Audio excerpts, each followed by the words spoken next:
Bonjour à toutes et à tous. Pour quiconque organise un événement, il y a toujours ce défi, ce casse-tête. Comment faire venir du monde? C'est vraiment le nerf de la guerre.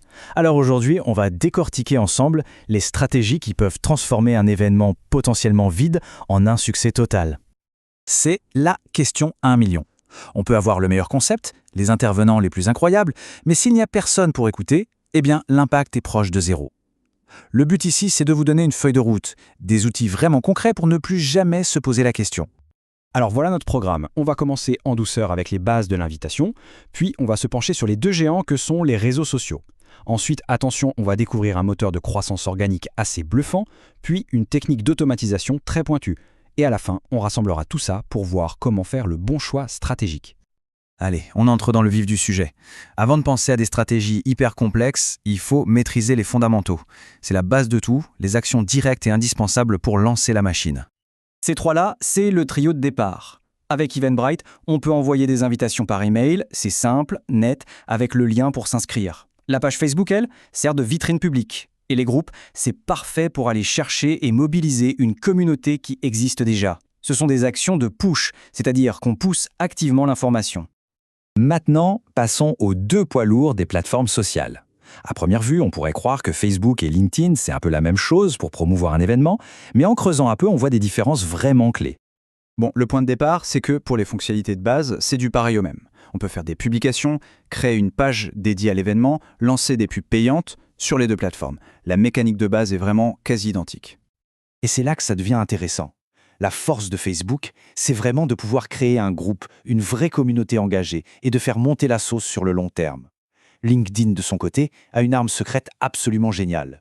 On peut inviter directement jusqu'à 1000 de ses contacts de premier niveau. Dans un cadre pro, c'est une force de frappe juste énorme.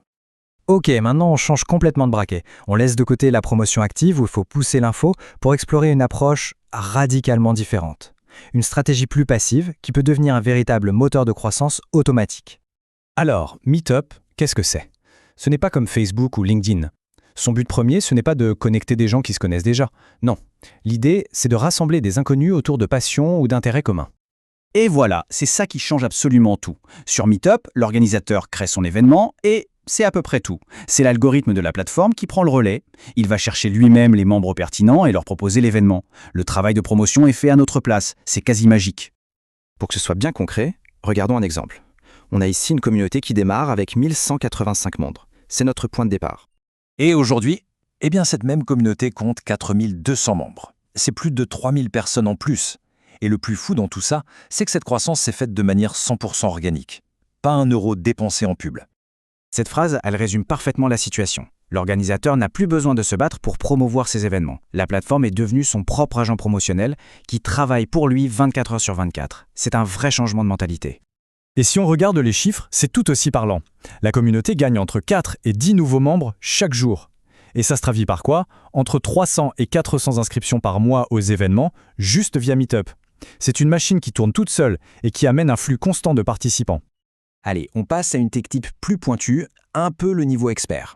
C'est une approche quasi chirurgicale, pensée pour toucher des profils très spécifiques qui sont en dehors de notre réseau direct. Cet outil, c'est Wallaxy. Son job, il est simple mais ultra puissant. Il automatise la prise de contact avec les connexions de niveau 2 sur LinkedIn, c'est-à-dire les contacts de nos contacts, des gens qu'on ne connaît pas mais avec qui on a une connexion en commun. Et comment ça marche? C'est un processus en 3 temps. D'abord, l'outil envoie une demande de connexion. Avec cette demande, il y a une petite note, très courte, 300 caractères max, qui invite directement à l'événement. Et bien sûr, on y met le lien direct pour s'inscrire sur Eventbrite. C'est direct, efficace et parfait pour un public très ciblé. Bon, on a vu plusieurs tactiques, des plus simples aux plus complexes. Il est temps de tout remettre en ordre, de rassembler les pièces du puzzle pour avoir une vision globale de ce manuel du promoteur. Ce tableau, il résume tout parfaitement. D'un côté, on a la poussée active sur Facebook et LinkedIn, super pour toucher un maximum de monde. De l'autre, on a l'attraction organique avec Meetup qui garantit une croissance automatisée et sans effort. Et enfin, la prospection automatisée avec Wallaxy pour une précision chirurgicale. Chaque outil a vraiment son rôle à jouer. Au final, la vraie question, ce n'est pas quelle est la meilleure méthode, mais plutôt quel est le bon cocktail pour mon événement.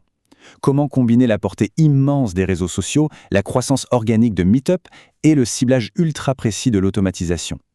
La bonne réponse, bien sûr, dépendra des objectifs spécifiques de chaque projet.